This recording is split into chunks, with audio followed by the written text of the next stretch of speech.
daamid ja härrad, kunstisõbrad, ka need seal takmises seina taga, me kuuleme teid endiselt.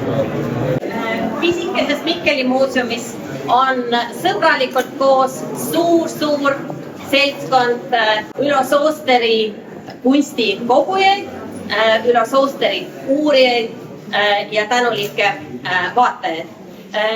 Mul on erakordselt suur rõõm olla täna siin Mikkeli muuseumis, kus me tähistame Eesti suure meistri Ülo Soosteri 100. sünniaastapäeva ja teeme seda koos tema loomingu kogujatega siin Mikkeli muuseumis, mis on pühendatud erakogudele ja vaade erakogudest, nagu te näete, toob esile mitmeid teoseid, mis ei ole nii sageli nähtud või pole üldse varem esitatud, kuid ometi moodustavad need koos tervikliku ülevaate. Näitus ja raamat küpsesid muuseumis pikemat aega ja näituse ja raamatu koostajad on Elnara Taidre ja Liisa Kaljula ning palun neil tulla siia ja tutvustada neid kahte, sest nagu Sirje juba mainis, raamat, mis kaasneb näitusega, ei ole selle näituse kataloog, vaid on Ülo Soosteri laiem käsitlus.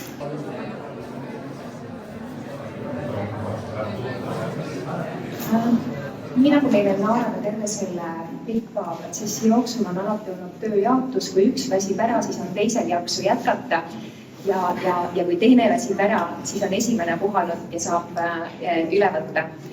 Minu ülesanne täna on rääkida näitusest ja tahtsingi alustuseks öelda seda, et mul on tohutu suur rõõm avada täna 17. oktoobril Ülo 100. sünniaastapäeval siin Mikkeli muuseumis seda näitust, sest et te ju kõik mõistate, et see ei ole iseenesest mõistetav, et me saame Soosteri loomingut täna Eestis nautida ja näha. See kõik on võimalik tänu sellele, et Ülo Soosteri perekond peale tema surma mõistis, kui oluline on siduda Ülo Soosteri pärand uuesti Eestiga, sest et teatavasti Ülo elas oma elu 14 viimast aastat Moskvas. Ta teostas oma tippperioodi tööd Moskvas. Kõik need tööd olid ju Moskvas, tema Moskva Svetlenski pulbari ateljees. Ja ainult tänu sellele, et Ülo Soosteri Liidia Sooster mõistis, kui oluline on see pärand tuua Eestisse. Saame me täna siin sellel päeval avada selle näituse ja esitada seda raamatut. Sest et täna võib tõesti julgelt öelda, et Ülo Soosteri loomingu paremik asub Eestis. Ja see asub loomulikult kahes suuremas kunstimuuseumis, Tartu kunstimuuseumis ja Eesti kunstimuuseumis, aga ka arvukates erakogudes. Ja seda poolt me näeme just siin täna avataval näitusel. Aga see kõik oleks võinud minna hoopis teisiti. Ja kui Ülo Soosteri pärand oleks jäänud Moskvasse, siis on ju selge, et praegusel sõja ajal puuduks meil sellele igasugune ligipääs. Ja täna siis siin Mikkeli muuseumis avataval näitusel on olnud meie kui kuraatorite poolt kaks põhieesmärki.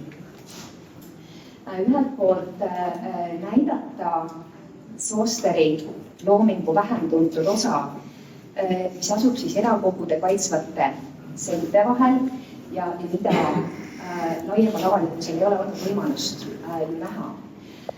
Ehk siis tänu sellele on siin näitusel ka päris palju selliseid rariteete, seni tundmata teoseid, mis võivad teid vaatajatena üllatada, et Sooster on teinud ka midagi sellist.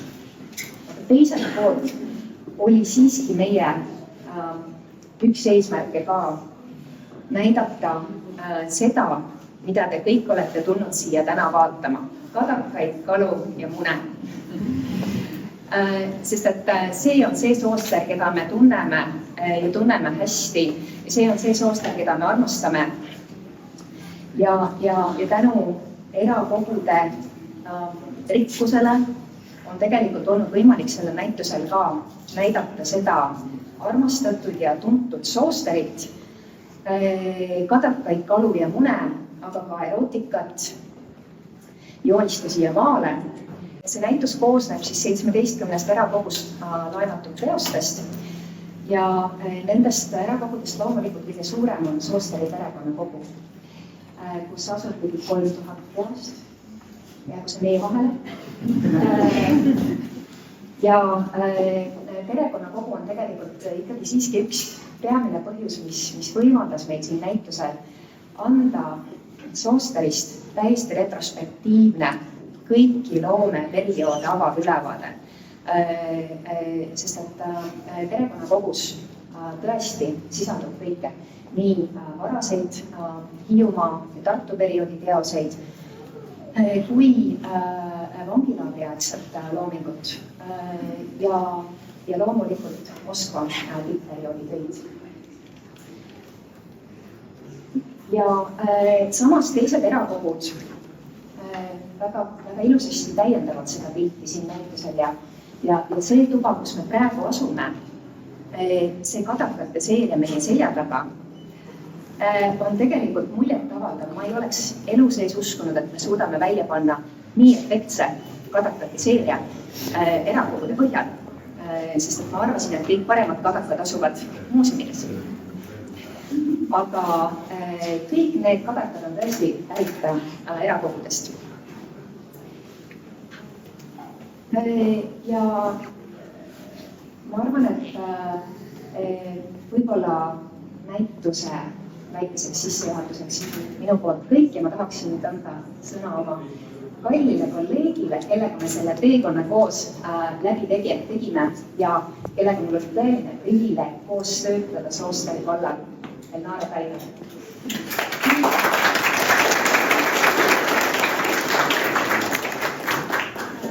Liisa selle lahke sissejuhatuse kogu koostöö eest. Ma üritan rääkida natuke lühemalt, sest ruum on üpris väike, neid on palju. Aga mul on väga hea meel rääkida raamatust ja just nimelt raamatust ja monograafiast, mitte selle näituse kataloogist, sest juba selle idee alguse juures meie eesmärk ei olnud mitte pelgalt näituse kataloog, vaid Soosteri loomingu uuem, põhjalikum, suurem käsitlus, sest viimasest monograafia ilmumisest on ilmunud peaaegu 25 aastat ja on sobiv hetk vaadata üle nii tema temaatilised tööd muuseumides, lisandada meile avastusele erakogudest, need kõrvutada, tuua sisse uusi vaatenurki ja probleemipüstitusi. Ja lisaks mulle ja Liisale on siia raamatusse ka kirjutanud, panustanud graafika ja illustratsiooni uurija Kadri Mägi, koomiksi ja animatsiooni uurija Andreas Grosse, kirjandusteadlane Aare Pild, USA kunstiteadlane Jane Sharp ja siis Briti Tšehhi kunstiteadlane Julia Bailey. Et te näete juba probleemipüstitustest ja tegijatest on nii teemade valik päris interdistsiplinaarne, aga ka kirjutajate valik on interdistsiplinaarne, et Soosteri looming seda väga võimaldab. Ja siin on võimalik tõesti me raamatus leida käsitluse alates Soosteri sellist väga vahetust maalimeetodist, vormiloomest, aga liikudes juba sellise kontseptuaalsete tehnikate või strateegiate juurde kuni tema oma metodoloogiani välja. Selle raamatuga ma tahaks natuke murda müüti Soosterist kui sürrealistist, sest ta ei olnud ainult sürrealist, et näete siin ka raamatust kui ka näitusel, et ta on olnud väga võimas abstraktse kujundiste looja. Tema töödes on juba näha postmodernistlikku eelaimdust, tema tsitaatide, kollaažide ja parafraaside meetodis. Samuti on ta oma seriaalsuses ja sellises väga metoodilise kombinatoorika kasutuses olnud ka kontseptuaalse mõtlemise eelkäija. Siin raamatus on ligi 400 reprot, mille üle meil on eriti hea meel, sest on tõesti juhtum, kui pildid räägivad iseenda eest ja moodustavad justkui omaette narratiivi ja ka ise praegu natuke pisut distantseerudes sellest tööst, et seda raamatut avades ikka jälle üllatab Soosteri mitmekülgsus, tema väga võimas kujutuvõime ja selline pulseeriv või purskav ideede plahvatus, mille tunnetus tabab tema loomingu vaadates siin raamatus, aga loodetavasti ka näitusel. Aitäh!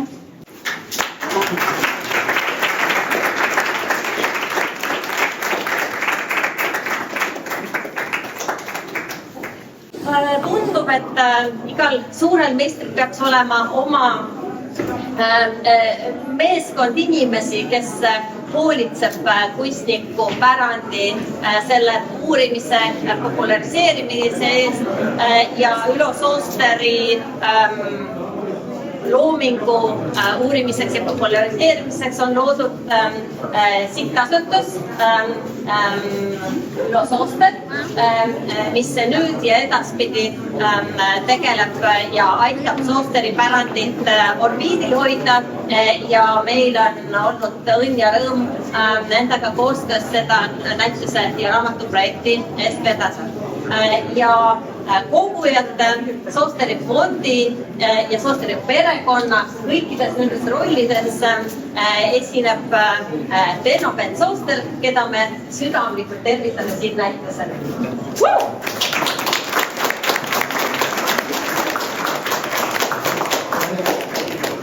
Tahan tutvuda oma tütre Margarita, kes suure vaevaga tuli Moskvast siia, aga minu teised lapsed ei saanud tulla, sest nad on Iisraelis ja meil on natuke raske olukord, nii et kahjuks nad ei jõudnud.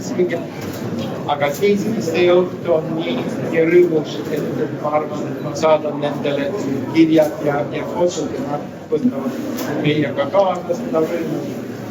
Ja nüüd mina tahaksin tänada kõik neid sumised, kõik 2 muuseumit, Kumu ja Mikkeli muuseumit ja inimesed, kes seda näitust püstitasid.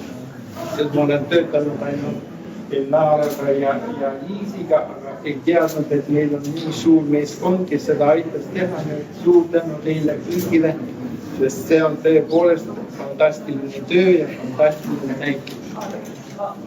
Ja omalt poolt ma tahan öelda, et sihtasutus Sooster aitas meid väga sellest näitusest püstitamisest ja täna on tehtud lahti leht www.sooster.ee. Nii et selles lehes on kõik, mis saab Soosterist teada ja on teada, et selles lehes on võimalus seda vaadata ja lugeda ja näha pilti, sest juba tänaseks on seal 1200 pilti juba sees ja siis on väga palju fotod ja materiaali ja nii edasi.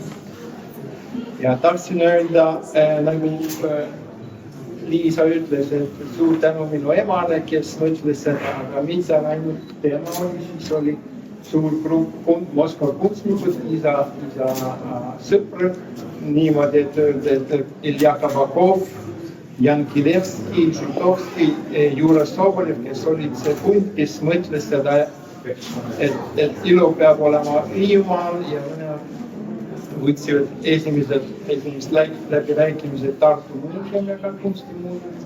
Ja kui Tartu kunstimuuseum oli nõus, siis me tõepoolest viisime kõik seda 3000 ja pildid ja siis oli esimene ülonäitus oli Tartus 71. aastal, nii et enne ei olnudki seda. Viimane oli näitus oli Maneesis, kus Hruštšovidega oli suhteliselt natuke ägedad jutud.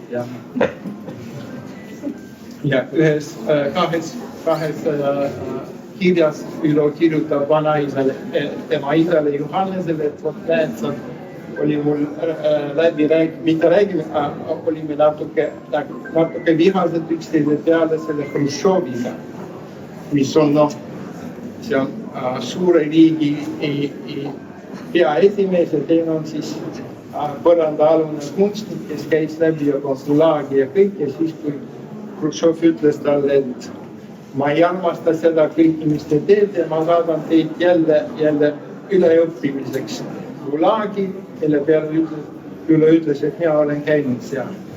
Selle peale Hruštšov pole midagi ütlenud, aga teine kirja oli juba, et ta kirjutab, et vot Paisi sööja on juba ära võetud, aga mina ikka teen oma kunsti edasi. Ja Maisi sööja Hruštšov pärast temaga sattus kokku Boris Žutovski ja ta rääkis, et Ülost, et ta oli surenud 70. aastal ja siis Hruštšov selle peale ütles, et tema ei teadnud üldsegi sellest midagi ja see Vene kunstniku liit ärritas teda üles ja ta ei saanudki aru, miks ta hakkas karjuma nende kunstnikute peale. Nii et isa sai 2 korda kiitust. Üks oli uhke, teine ja lõpuks, ma ei tea, suur tänu teile, et te tulite näitusele ja mina ütleks niimoodi, isa, palju õnne sünnipäevad!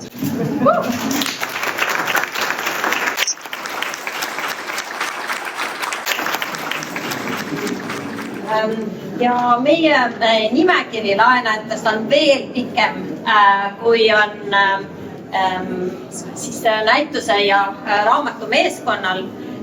Ja ma loen nimed ette ja siis palun teil kõigil siis teie raamatut ootavad teid siin kunstikogujad ja selles nimekirjas raamatu toetajad. Raamatu te võite üllatuda selle meeldivat soonsele hinnale, mis raamatul on.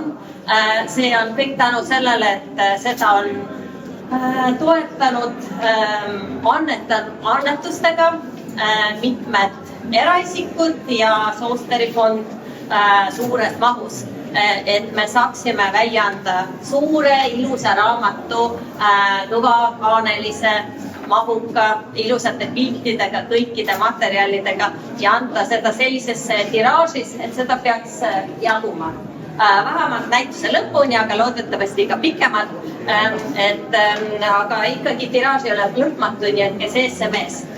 Ja ma tänan südamest kõiki kogujaid, sest tõesti me Mikkeli muuseumis oleme teinud näitusi erakogudega, aga meil on olnud ma arvan, 8 kogu, 9 erakogu ühel näitusel senine rekord, siis praegu osad on veel perekonnad, nii et see inimeste ring on hästi suur, kes on siis kaasatud siia ja kindlasti nendes algnimekirjades oli, ma alguses mõtlesin, et saame kokku 100 tööd, Sooster 100 ja 100 tööd, väljas on 161 ja see on vähem kui pool nendest, mis olid algselt paartuse all. Nii et vajadusel saame teise ja kolmandagi näituse kokku panna. Siis ma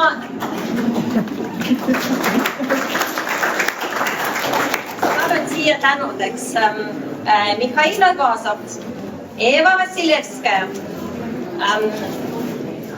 Tartu Kunstimuuseum, Mart Eerik, Valdek Kauri, Tiit Laanenbeck, Mart Lepp, Enn Lillemets ja kunstiühing Pallas, Heiki Mölder, perekond Niinepuu, Sven Pertens, Paul Petraškov, Frieda-Anna Pihlak, Mati Polli, Indrek Rausmäe, Tiiu Relve, Svea Sildmäe, Vilja Suits, Ilja Sundelevitš, Eva Weinberg, Renato Mariano Italias, Helgi Põllo, Ekaterina ja Vladimir Semenikin, Ilja Sepp, siis veel Hiiumaa muuseumid, ja Tallinna Linnamuuseum, Tõnis Povla, Margus Linnamäe ja siis täname ka Aimar Jugast.